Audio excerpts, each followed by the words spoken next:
alive, it says. I'm alive. Yay! I'm alive. On this terrific Tuesday, March the 19th of 2019. I'll give it a minute or two. Make sure that I'm on. Every once in a while we're not. Us girls stayed out late last night. Mm-hmm. And us old girls, it was hard getting up. I felt it this morning. I had such a good time. We're reading in Numbers chapters 28 and 29 this morning. Luke chapter 3, 23 through 38. And this morning I had a word that stood out in the reading today. I didn't count them, I should have. But right off the bat, just as Donna said this morning, on the 14th day of the first month, you must celebrate the Lord's Passover. Now, this is one of these days, folks, that I want to remind you that I've not been to seminary. I've not been to Bible school. I've not been schooled in doctrine or theology, or I'm just reading my Bible because I love my Father. I love God, and I want to know Him. Are we on? Mm-mm. Yeah, I thought maybe we weren't on. I thought you were going to say Let's something. start all over on this one. We'll keep the YouTube going if it doesn't take me long to do this. You're live, it said. But you Live, it were. said. It did. All the way out. Technical difficulty this morning. We start live.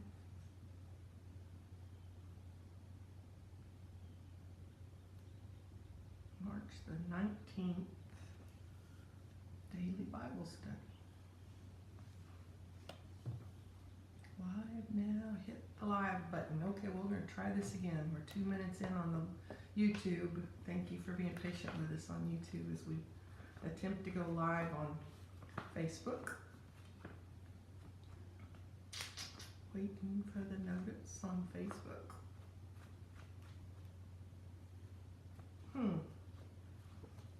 to do it on my phone today. Just about every few weeks it seems to do this. But it won't come up on. Oh, well, it was live. It didn't was. notify me. It wasn't when I looked at it. And it shows that I'm live. Um, No, that's an Oh, old that's one. a different Yeah, that's day. an old one. Forget that was it. an old one. Yeah, forget it.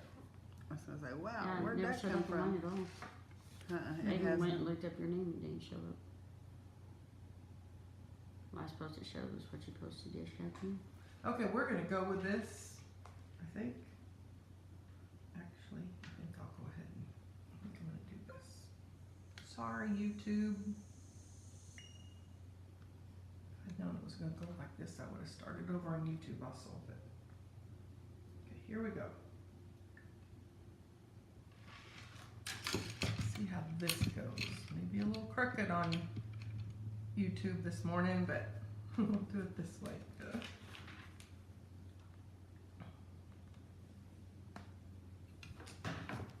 Use my phone. I don't know why it's not going live for me, but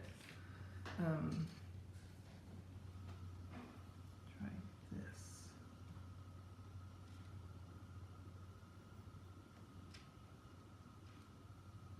Okay. And I think I just logged out of it. Oh, goodness gracious. Okay, I'm so good with this technology. We're going with it. I don't know if anybody's on or not. For some reason, it's not coming up live, even though the live feed is on my screen. March the 19th, Numbers 28-29, one word stood out at me. I was mentioning that, just reminding y'all that I haven't been to seminary, Bible college, or haven't been schooled in doctrine or theology. I'm reading out of relationship, out of the love I have for my Father. That Numbers 28, verse 16, on the 14th day of the first month, you must celebrate the Lord's Passover. And then as you go on down, You see the word festival, holy assembly, a special gift. And if you keep going down, it's going to say a pleasing aroma to the Lord, which that always stands out to me. Festival. And then verse 26, festival of harvest. And then 29. pleasing aroma to the Lord. And then special burnt offering. Celebrate, chapter 29, verse 1, celebrate the festival of trumpets each year.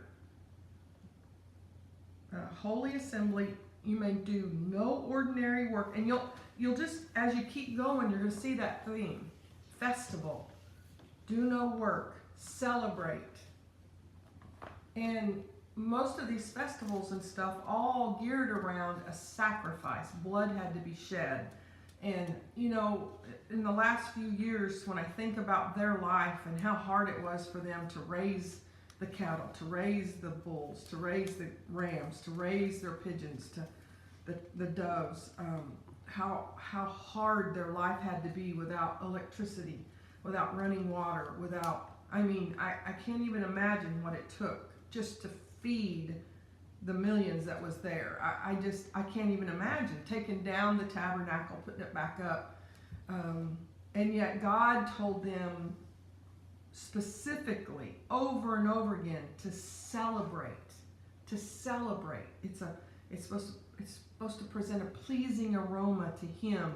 It's like, I don't know. I don't know. I'm telling you, I'm not telling you this morning I've got an answer to what I'm seeing. I'm just telling you I'm seeing something and I'm seeking Him. And I may not get it this year. I may or I may not. This is not where I do my in-depth Bible study. Now, sometimes my morning reading will result in an in-depth Bible study. But most of the time, I read my daily and I get what I get and I move on. And I get what I get and I move on. And I read it the next day and the next day. I'm not saying that's what I will or I won't do. Sometimes God starts planting these seeds inside of me, and I believe He starts pointing things out for me so that the next year when I read it, He builds on it. And the next year He builds on it. And there's been themes throughout this that I've told you guys that He's been working on me about this for a long, long time. Well, this is my first time to get this. And remember, in the beginning was the Word, and the Word was with God, and the Word is God. And the whole reason I do this is I want to know Him, and I want to know His heart. Well, today what I saw in His heart is that He loves it when His people celebrate. He loves it when His people assemble together, even if it's for sin offerings, even if it's for the Passover, even if it's for... Really and truly, I think what I got today is it doesn't really matter what it's for. And in a time when work was so hard, we think we have it bad. We think that it's tough for us. We got in last night, 11, it was midnight, I think, before we went to bed. And it was hard for me to get up this morning. I didn't do any physical labor yesterday at all. I didn't do any physical labor yesterday. Do you understand reading in today's scriptures what it took for them to have a meal? The work involved in these sacrifices. We listened to a Bible study yesterday where a man talked about one of the earliest, or in fact he says it's the earliest. He didn't call it a temple, but place of worship. The earliest place of worship recorded.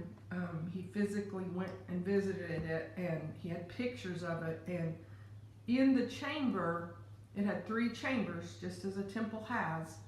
In the inner chamber is where they sacrificed the animals, and they had dug a trench where the blood flowed.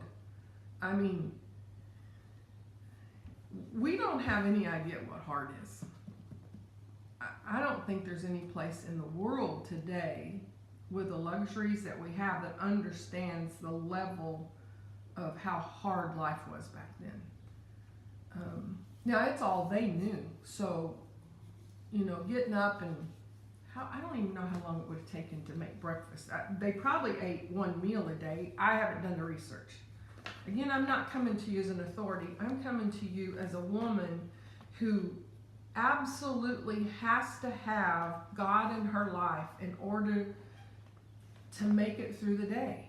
I come before you humbly as I come to my Father and say, Lord, you got to talk to me today. You've got to show me. I mess up. Oh my gosh, do I mess up, Lord? Especially if I'm left to my own.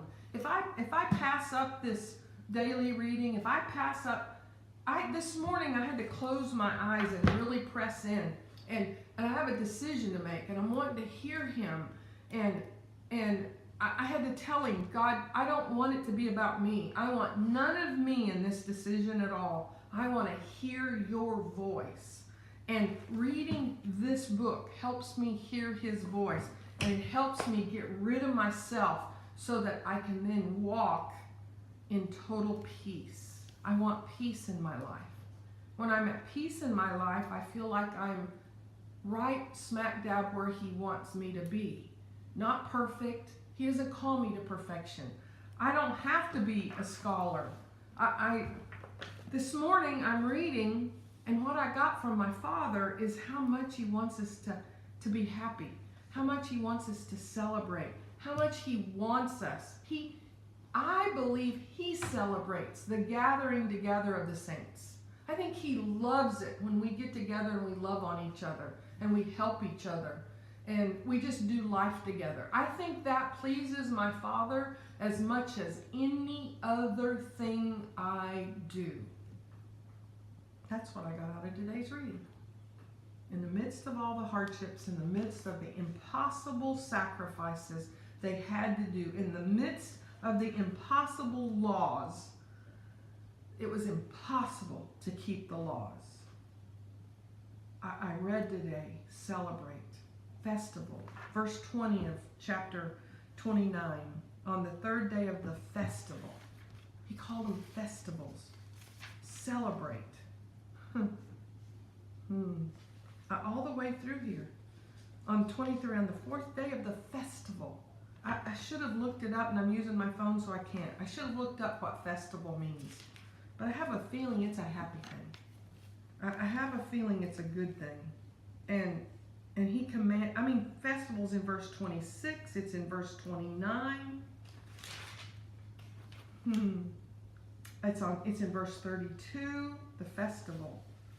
It's in verse 35, pleasing aroma. Festival, thank you, Donna, means pertaining to a feast.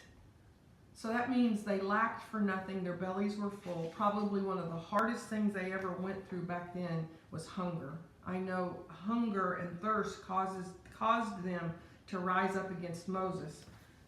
Pertaining to a feast, joyous, mirthful, as a festival entertainment, the time of feasting, an anniversary day of joy, civil or religious. Yeah, that's exactly what I thought it was going to mean. All the way through here, he's talking about the festival. He's talking about celebrating. He's talking about the sacrifices being a pleasing aroma. How can I sit there and grumble and complain because I got to make one more sacrifice if I smell blood one more time when I know that it's got to be a pleasing aroma to my Father? I don't know. That's just what I got. And then Luke, we talked about Luke. It's the begats and the begots today. Joseph was the son of Heli. Heli was the son of, and it goes on, and that's all the reading is today. You know what it tells me? It just reinforces to me. Reading this shows me what's important to my Father. If it's important to God, it ought to be important to me. And I can't read this book and not understand that family is important to God. Relationships are important to God. The lineage that we have in our family is important to God. We've got computers that'll store all of our information, and yet I can't even imagine what it took for them to write down who was born to who was the son of who, and they kept it and they maintained it throughout the generations. I mean, all the way from Adam, it's traced up until this day of Luke when it's written down. That's how important that is to our Father. And yet there's those of us that over the slightest offense want to break up families. There's over the slightest little slight. There's a reason it's called slight, I guess. Anyway, that's what I got out of this morning. So we were kind of talking about today's reading as we sat down this morning. I'll end with the Proverbs, words of wisdom. Evil people get rich for the moment, but the reward of the godly will last. Godly people find life. Evil people find death. When I read these things, it allows me to let go of the slights. It lets me let go of offense. I don't have to walk offended. It lets me finally get to a place that you can't offend me. I've told several people that I've poured my heart into, you can cuss at me, you can scream at me and call me every name in the book, and I'll go to my grave loving you. I wasn't always that way, guys. I didn't love myself enough to love somebody else that way, and I certainly didn't believe that God loved me that much. So, but that's what happens as you continue to read. As you continue to read and you get to know who your Father is. I love you guys.